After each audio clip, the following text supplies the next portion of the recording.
Hello and welcome to another Comics Burst from the Full Force podcast, sponsored by Distant Planet Comics and Collectibles, where we take an in-depth look at the newest G.I. Joe comics and related titles of the week, with me as your host, Chris Ace McLeod, aka Diagnostic 80, and joining me for this episode is Brian Slippy Stream Hickey. It just sounds like I'm slipping all over your urine. Anyway, on this instalment of your absolutely favourite kind of burst, we look at the latest issue of G.I. Joe, A Real American Hero, number 279. So without further ado, let's get stuck in, shall we?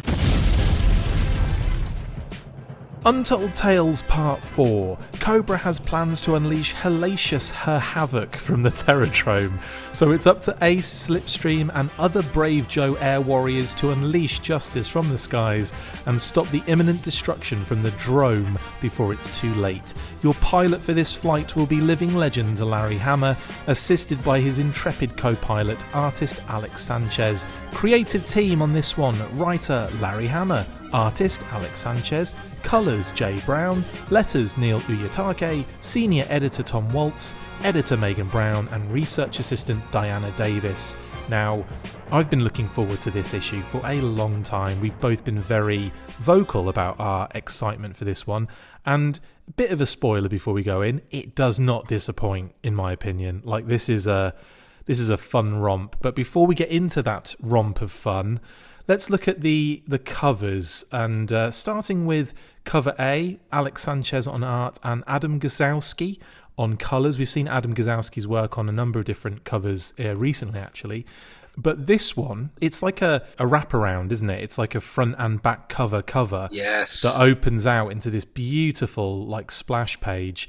And it is a number of X-30 conquests, an X-19 and Sky Striker. They've just performed some sort of bombing raid on a Terradrome, and the Terradrome's firing out, I want to say, fire bats, but that could just be debris from the explosions. No, they're fire bats. Sorry, they're fire bats. Definitely yeah, fire bats. So this actually shows a much larger scale Terradrome as well. It's like you can see like the people inside on the roof, just inside, how small they are, and how many fire bats come out of that fire bat zone when actually on the toy there's only one that can fit in there. But what do you think of this one, buddy? I mean, this is fantastic. And I always love when you get a wraparound cover anyway, because the artist gets a chance to have obviously a much bigger canvas. They can tell a much bigger story. Yeah.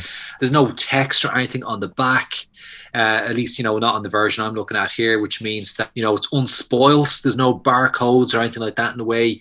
And it just looks, it reminds me of way back in the day when we got the lovely wraparound covers for the story London in Peril on Battle Action Force. Yeah, absolutely. That was kind of my first encounter of this kind of wraparound covers. I've always been a big fan ever since.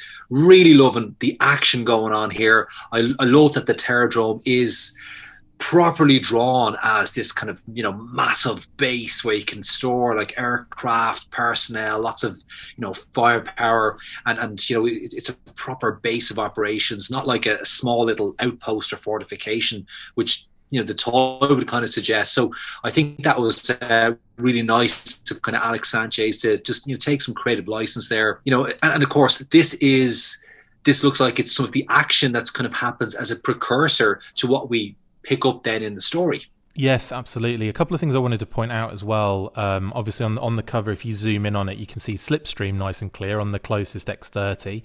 He's kind of tilting his head backwards, like looking at what's just happened. Another thing, couple of things as I zoom in, you've got Ace in the Sky Striker. You'll have other different pilots, I take it, just random pilots in the other X-30s. And you've got obviously the Phantom X-19 there, and obviously Ghost Rider was the character who was the figure that went in that vehicle.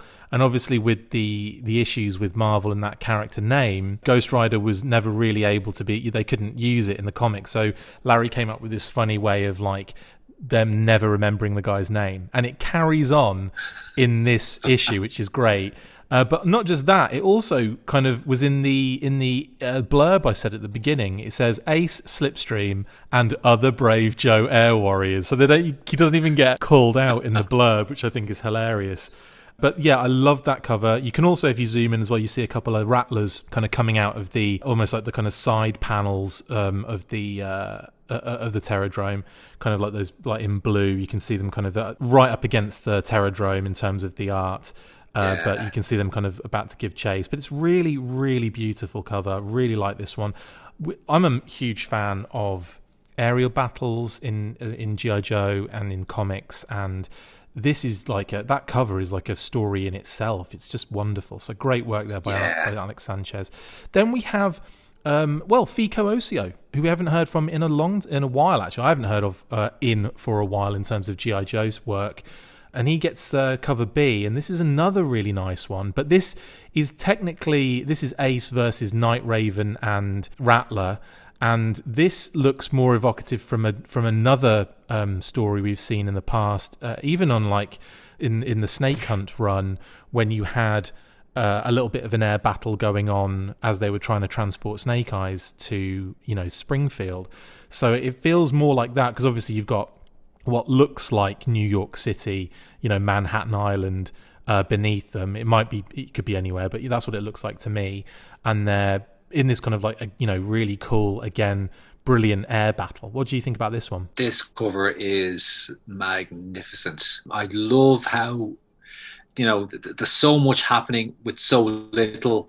Got this close up of kind of Ace and the Sky Striker, basically, peeling off the cover. Yeah. The Night Raven in the background. I mean, it's fantastic. The Rattler looks like it's been taken down. Yes. It's on its way out. It's just superb piece of artwork. The dynamics in it, the way it's colored, everything about this, I think, is really, really tasty. It's not a scene from this particular story, but that's okay. We can roll with that.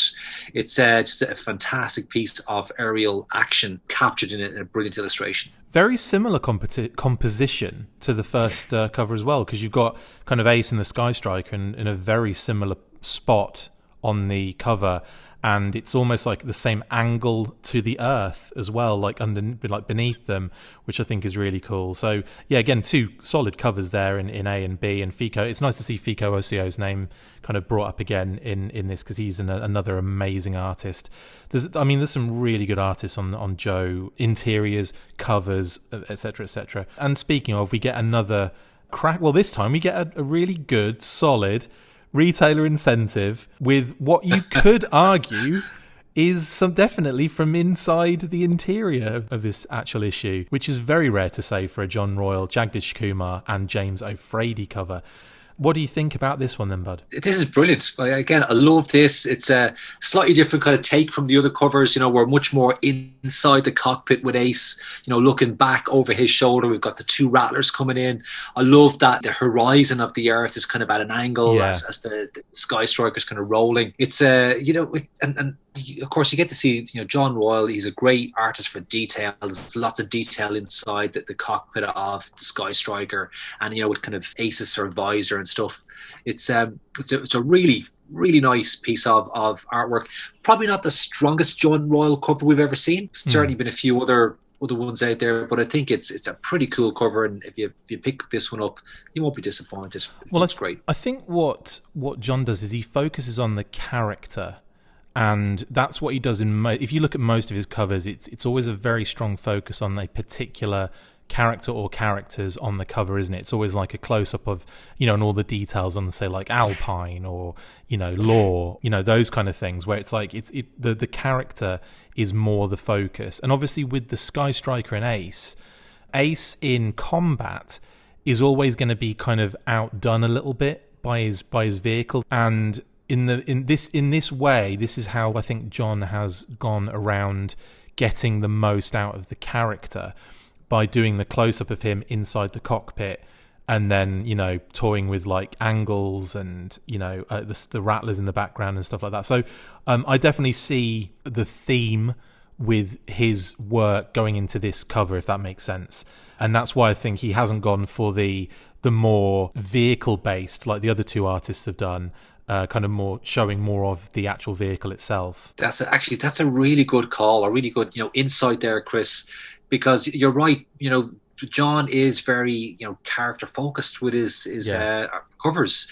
It's a fair point. That Sky Striker, it's always going to look awesome. And if you try to fit the Sky Striker in, all you're doing is pulling away from the character. So Yes. fair dues to John. He gets us right inside the cockpit, and it is a great cover. I love the little ace on his helmet as well. That's really cool. Like little touches like that, where it's like you wouldn't see that, unless it was a real super close up. Okay, so let's get into this issue then, because I've been dying to talk about this issue for so long. And, as we kind of get stuck into this we're basically, what's been happening in Untold Tales is we're dropped almost inside the action. Like that one we did on the last Untold Tales, where it was the winter operation, the Frusenland operation, and there'd already been an attack, and we were coming into it as the Joes were kind of leaving that the scene of the crime, and Cobra were in pursuit. And there's a very similar vibe to this issue as well, isn't there? Like we come into this and the flag's on fire. They've just got Slipstream and the X-30 off the deck, as well as like a few. They're just about to get Ace airborne as well. And we're kind of led to believe here that the flag has sustained damage from a nearby Terradrome installation, as in they've sent planes to do some bombing raids, and they've caused a bit of damage. They've scrambled the jets, and now we're in this kind of situation, aren't we, where the mission is to get to those Terradromes and take them out before they can do any more damage. Yeah, I mean, what I love is that there's a tie-in with last month's issue, in that the Terradromes, last month they rescued the scientists from one of the Terradromes in Frusenland. Yeah. And it is those same Terradromes that have launched this attack on a preemptive strike, you might describe it, on the flag. And they've done some serious damage. And really, this opens up. We've got the Conquest is up in the air. I love that shot, don't you? That is a beautiful, and it's scene. peeling away from the flag, like in the distance. Love it's like, it reminds me of something out of Top Gun. Yeah. And in fact, we'll be probably making a few Top Gun references as we go through this.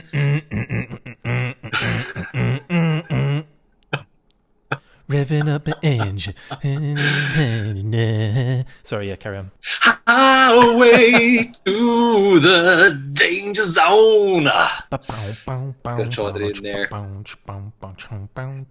Yeah, anyway, yeah. So, okay, danger zone, we got it. Yeah, beautiful. I love that, again, the horizon's all tilted. It has these kind of visual dynamics that are brought into play. Clearly you can see the flags on fire, and then we're getting a breakdown, in the dialogue boxes is a breakdown of the actual damage report. So they've basically got 3 aircraft. Anything else that was on the deck is not in a position to fly. The elevators on the flag are taken out, so they can't get any other aircraft up to the deck to launch them. And they may not even be able to allow the 3 craft to land on the deck. Crazy. If they manage to survive their retaliatory strike against the Cobra base. But of course, we do learn that that the Joes had managed to already strike at the Terradromes. The flag launched all of its missiles, which did massive damage to the Terradrome network up in Frusenland in the aftermath of its aircraft being crippled. Yes.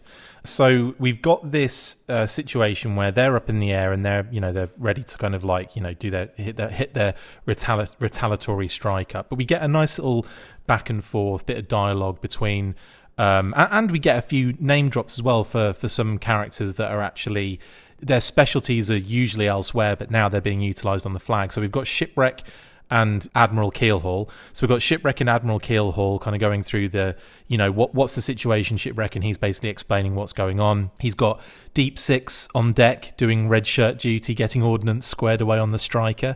And then we see Deep Six, not in his normal get-up, but obviously helping to set up the Sky Striker. And and then this is where we get some really good Larry Hammerisms, don't we? We get loads of information about the exact ordnance they're using. Was it 6 MK82 500 pounders, 2 MK84 paveways, and 2 AIM 7 AA missiles? And it's just he goes overboard in a good way with the descriptions of all of the ordnance, all of the different weapons that are used in these issues and stuff, and it's just really cool. And then we've also got Torpedo that gets the name a call out. He's wearing a green shirt today, and he's on Catapult Crew. So it's just really nice to get Torpedo and Deep Six, involved, even because usually they're in the shark, or they're underwater doing their underwater operations. So it's cool that they're being utilized in this fashion too. I actually really like that, because it's it says to me a couple of things. Whether Larry intended it or not, we don't know. But me reading into this is that obviously in the attack, the flag have lost valuable deck crew, and you've got the likes of Torpedo and Deep Six. They've no choice but to fill in, because there's been casualties on the Joe side. But then as well, neither Larry nor Alex felt the need to kind of draw them as their toys. And we've joked in the past how we've seen Torpedo show up in his kind of wetsuit and flippers for like a land operation. Yeah. So again, they're clearly in deck crew gear. They've got the Visi vests on. They've got the ear muffs, or the headphones on, the visors, and not a trace of a wetsuit, or not a trace of that big boxy, high pressure underwater suit that Deep Six wears. So I thought that was kind of nice that they're in a more realistic type, deck crew environment, filling in to make up for the losses that they've suffered. Absolutely. And this is where we get our first kind of like jokey forget the name of Ghost Rider kind of comment as well. And it's like, it's up to us to finish what the retaliatory cruise missiles launched from the flag started. The Terradromes have been knocked out, but we need to neutralize the Hurricane and Rattler launch sites at the far end of the fjord. The Phantom Stealth will enter the fjord first to knock out the radar and AA missiles. He's like, still can't remember my name, can you? And it's just really funny. It's like, it's something I always thought was like, they overplayed it a little bit, or Larry overplayed it. But honestly, I quite like it. I find it quite charming now, all said and done. But yeah, we also get Torpedo explaining here, don't we, that if the repair crews can't get the landing deck up to speed, they'll have to ditch in the sea. So that threat is a real one at this moment in time. Yeah, so I mean, the flag is in a bad way. But of course, we get our three guys that they get airborne. We know now what their mission is, and then we flash over to the fjord, and we see the aftermath of this kind of retaliatory missile strike that the flag launched on the Terradromes. And the Terradromes are looking in pretty bad shape here. Like, we see two of them, they're in flames. And there's a Cobra, a Hurricane, is it? Yes. We've got the Vapor pilot, and we've got the CG co-pilot, are basically giving us a breakdown of what the Cobra plan is here. So we get this kind of back and forth where we realise that Cobra have actually they've laid a trap for the Joes. All the Terradromes, everything they've lost are just pawns that they've sacrificed to pull in the flag, to take that down, and all of the Joe crew members who are on board that. Yeah, they've got this kind of hidden launch base as well, haven't they, which is really kind of James Bondish. I quite like that. But something I will mention here is something that Larry does really well with the Cobra troops. Whenever you have conversations with the Joes, they're always light-hearted, they're always like, good people that are talking to each other, that kind of thing. There's always there's that feeling. Whenever the Cobra troopers are talking to each other, there's always like so many assholes. And obviously, of course there would be, but it's things like, you're just a vapor, you aren't seeing the big picture. That's the way they talk to each other. They demean, they are very nasty, and they'll always kind of point to who's in charge of that scenario, that situation. And the CG is very full of himself and thinks that his plan is a genius one, where they, like you say, they draw them to the Terradrome, they leave the flag completely defenseless, and that's what they're doing. They're going under the radar to then attack the flag and take it out one last time. Now, again, what I really love about this kind of series of events is, you've got the Hurricane kind of taking off, so you've got the wings flipped, and it's kind of in VTOL mode, and it's kind of like going up, and then it kind of flips, the wings flip, and it's like on its, it's flying. And as it's going through this kind of amazing, beautiful fjord, this beautiful kind of like water-based kind of cavern system, kind of flips the wings again and spins into this hidden rock base kind of open hangar type thing, which is really cool, because it's like the perfect thing for Cobra. It's like they can launch their fighters and they get their fighters in, but it's really difficult to attack. It's really difficult to kind of destroy. So they've got this plan. They're going to get their remaining, Rattlers, Hurricanes. They're going to take off and they're going to take the Rattlers out. They don't realize, though, at the moment, that the Joes are on the way to this, to this fjord, and you've got Techno Vipers set up with missile launchers, one of which has a massive tech failure, and because of that gets away with murder effectively, doesn't he? Absolutely. So this is like they have these Sentry missile systems set up obviously to protect against any retaliatory aircraft that might come in. They do pick up that there's a couple of Joe bandits en route, but of course they don't count for the stealth fighter, which manages to slip past their defenses, launch its missiles, and they home in on the Sentry missiles, except for one, which has, prior to the Joes arriving, it has like a glitch and the system has to be rebooted. And when he takes it offline, he's no longer visible to the stealth sensors. Lucky boy. So he survives the attack, and of course we'll see more from that particular Techno Viper and his missile system a little bit later on. What I like again about this series of events, it's all very technical stuff. The way that Larry has them talking to each other, there's always this really strong dialogue, and it's always very technical, and it's always very believable, and it's always really cool. And they're emitting pulse Doppler and things like that, and then the fact that the stealth can't be seen, it's effectively invisible to them, is the Joes kind of, I suppose, ace in the hole, with no pun intended, because Ace is their other ace in the hole. And you've just got this really brilliant sequence of events now. And again, something that I really love about the Joe aerial battle issues, it's always action, always dynamic, always great kind of panels and movement. And then, it's just the Phantom X-19. He's kind of getting ready to lock on. He says, I can see their radar signals and I can lock my anti-radiation missile seekers on them.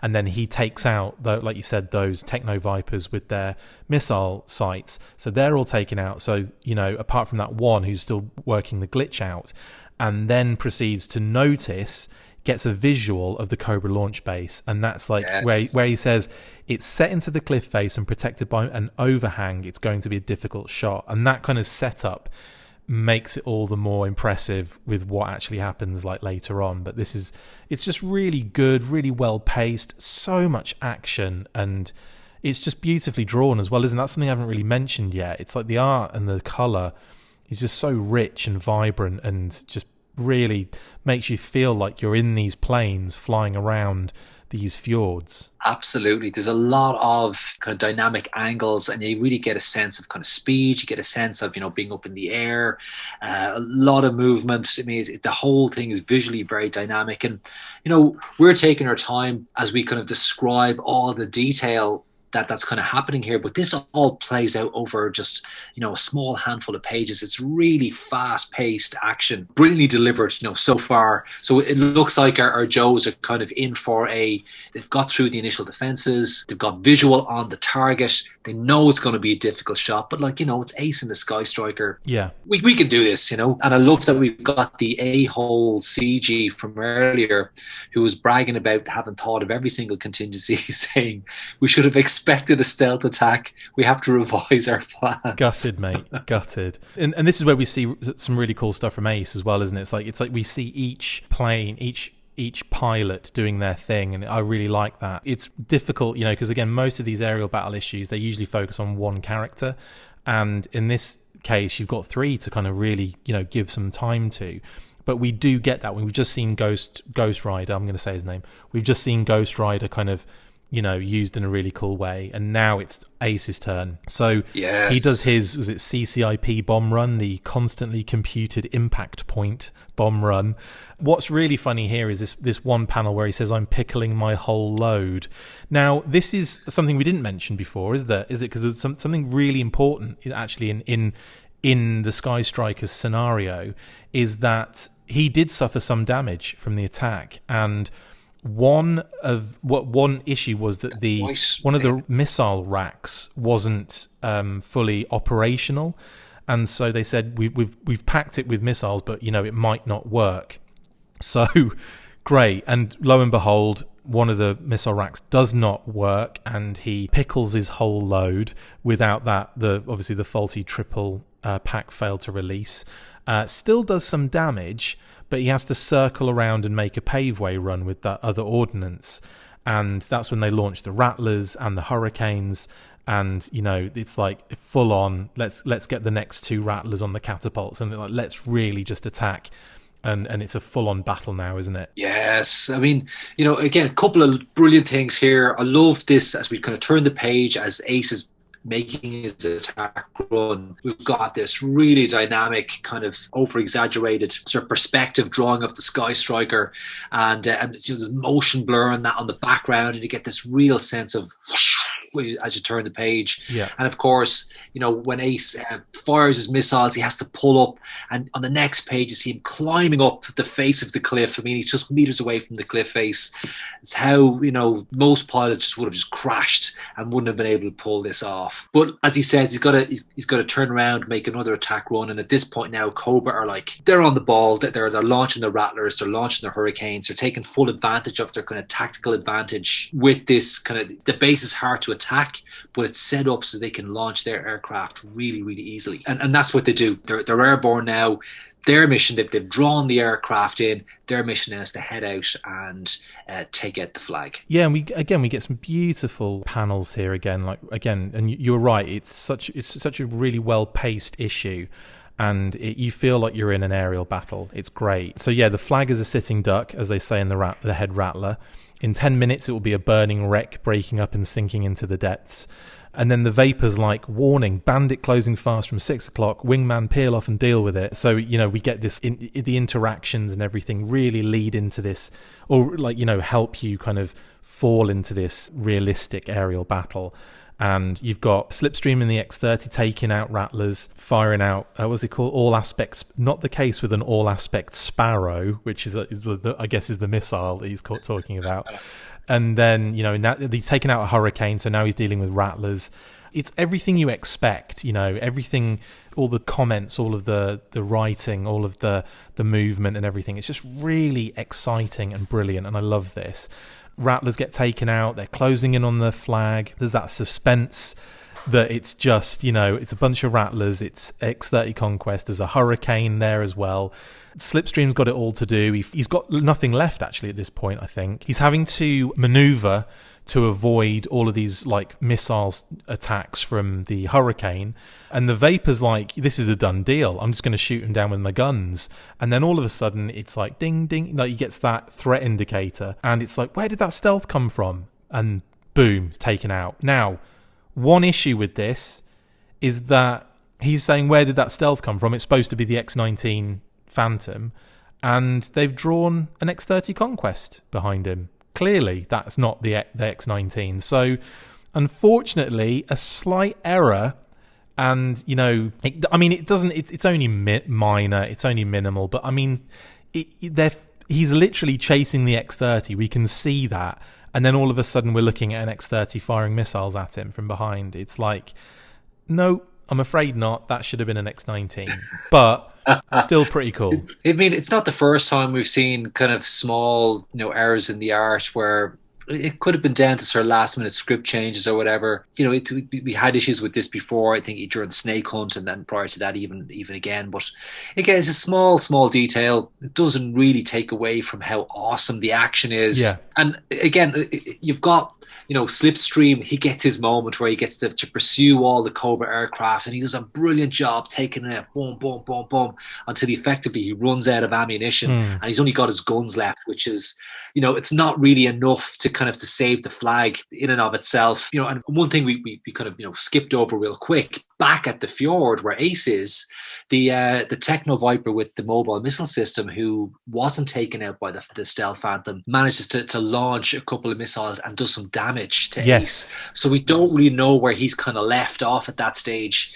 Is he badly damaged? We know that he's hit, but we don't know to what extent. So it's down to you know, the Conquest and the Stealth Phantom to really take down the last of these kind of Rattlers and Hurricanes. It only needs one or two to get through to destroy the flag because they're packing so much firepower. And the flag, as we know, is a sitting duck. It's completely defenseless. Yep, and there's only one Rattler left now, so that's closing in on the flag.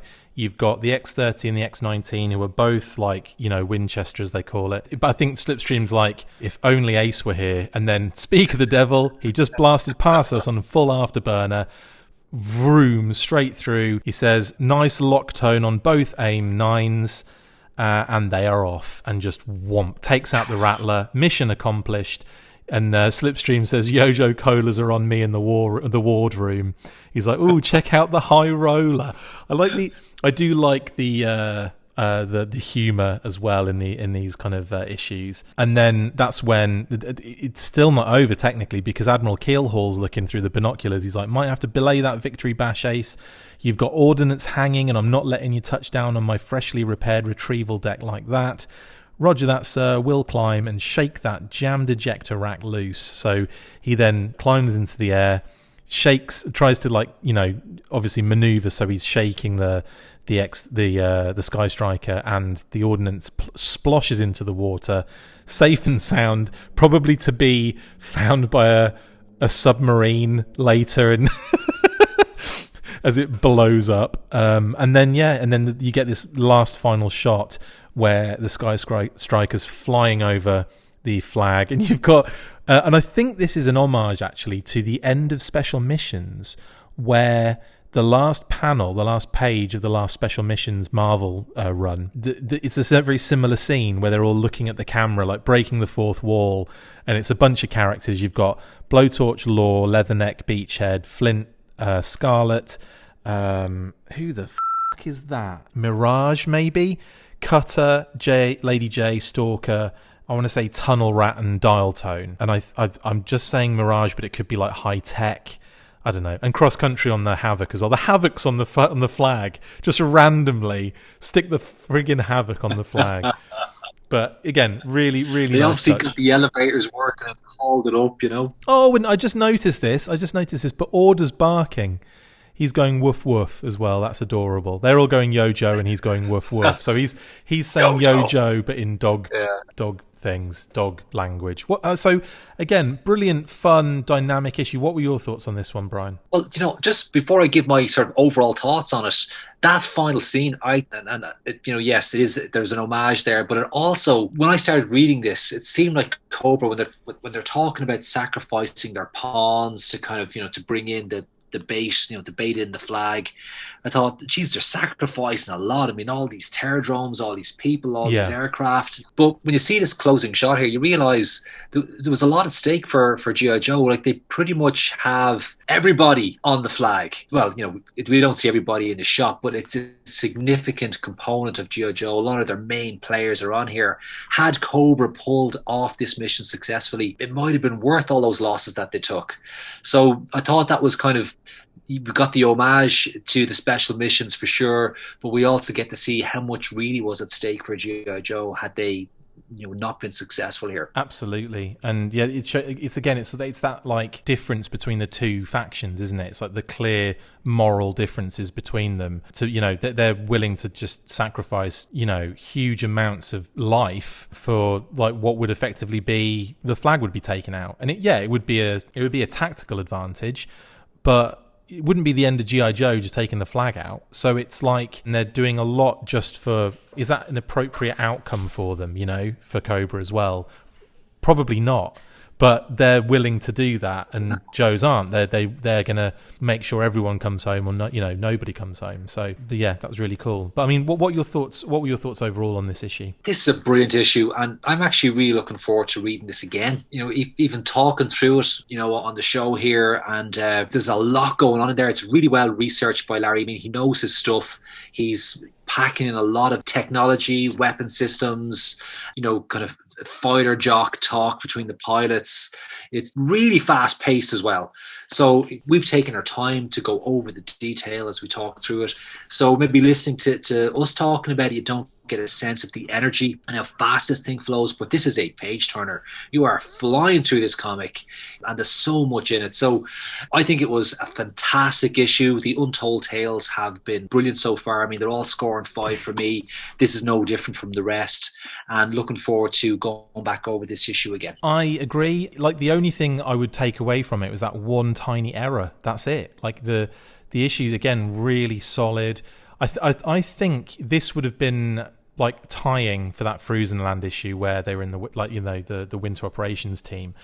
It had been tied for that if that little error hadn't been in there. But because I feel like that Frusenland issue, there's nothing like that in that issue. I think everything is very clean, clear. There are no errors, no continuity errors. Because there's that slight error in there, it's bugging me enough to like. I'm not going to give it 4.5. I'm giving it 5 still. I don't think it takes away from that kind of enjoyment I had for it. And I was really anticipating this one, like super happy that they were doing another aerial battle story.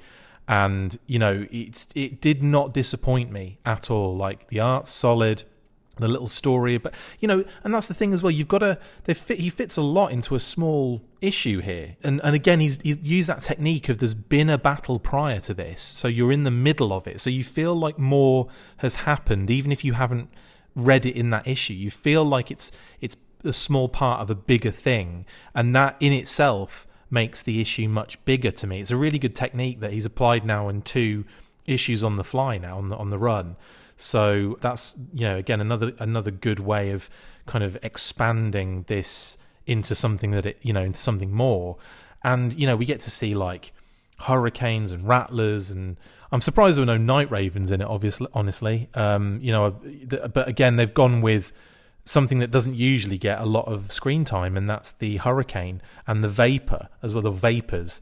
I mean, that's really, really cool that we get those characters in this. So absolutely stonking all round, giving it a 5. It's kind of a shame that we're coming to the end of Untold Tales now, but we are starting a new arc with a new G.I. Joe character called Sherlock, which is a very interesting situation. That she's in law enforcement, and we'll see how that particular story kind of grows. I don't really know much about it other than she's going to be this new character kind of brought in, and they're going to expand her kind of development in that arc. So really looking forward to that. But at the same time, really sad that Untold Tales is kind of over for the time being. I think we have one Untold Tales left. Is it the Baroness one? Okay. The Baroness for next month. So, and in fact, if I just read the editor's kind of write up at the end of the issue. Next month, we start in the sky, only to take to the streets of Paris for a bombastically blazing romp featuring the one and only Baroness, or is it Austin Powers? So be sure to join us as Larry, fan favourite Joe artist Ron Joseph, and unstoppable colourist extraordinaire Jay Brown deliver the final Untold Tales story in fine and fiery fashion. Oh, that's going to be good. Interesting. So we're going to, I was kind of, how we had that little special missions break a few years ago now, but it was like, was it Duke, Baroness, Destro, who else was in that little, yes, there was someone else in that, I can't remember the other special missions one, but it was like, we were a little down because we were looking Stalker. Yes, Stalker. We were a little kind of down because it was like the same characters getting the same kind of, highlights and spotlights again. What I've loved about Untold Tales is this, the use of the broader range of the roster. And, characters that don't usually get that spotlight have been getting that spotlight, and it's been really successful for me.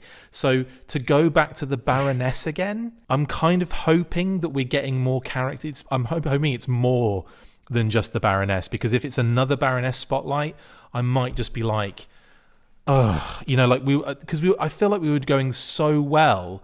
We were doing so well with Untold Tales, where it was like characters that weren't getting that spotlight, and now they've given it to another major character.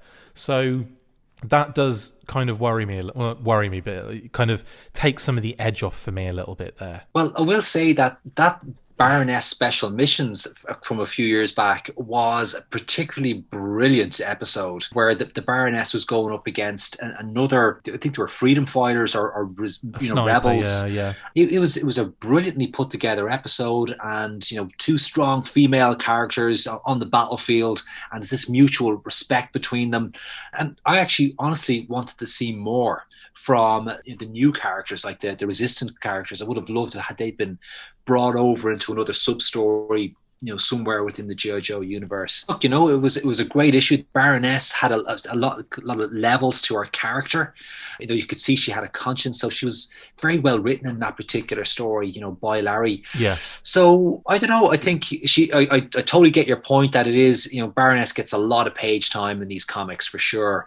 But she is a great character to work with, so there's a lot of potential there. I'm just concerned that it might be another slot that we could have had something original, something new, something we haven't seen before. I'm thinking of Lightfoot mainly. No, but I would love to see more characters getting their due, and that's what Untold Tales was like lined up to be. Like it was supposed to be that. That's the opportunity that we're getting to do this, to expand, to see more from the roster.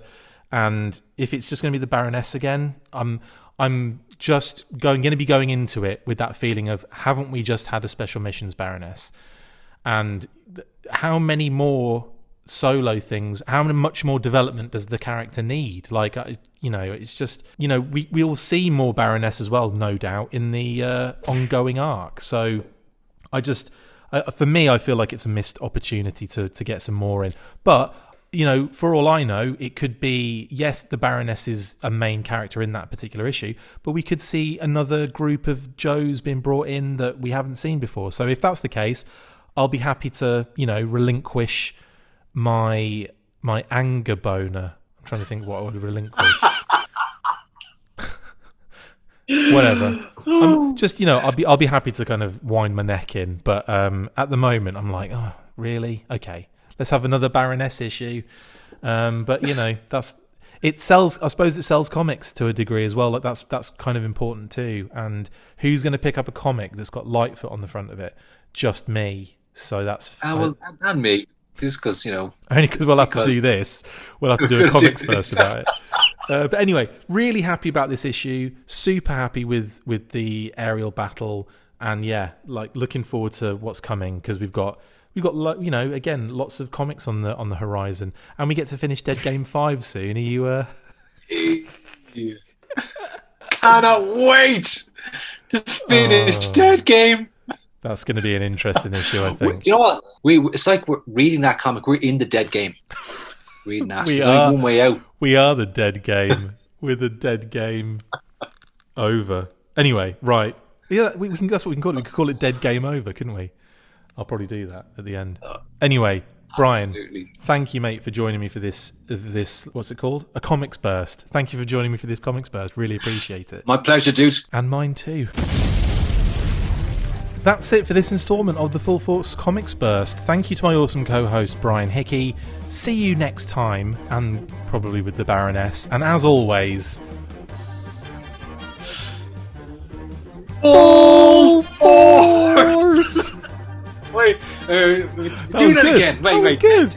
I'm leaving that lead in as well, where I'm just going... like that at the beginning. We need to do it like on TV, Full Force! That was funny because we nailed it and then you stopped halfway through. I'm keeping both of those. That's perfect.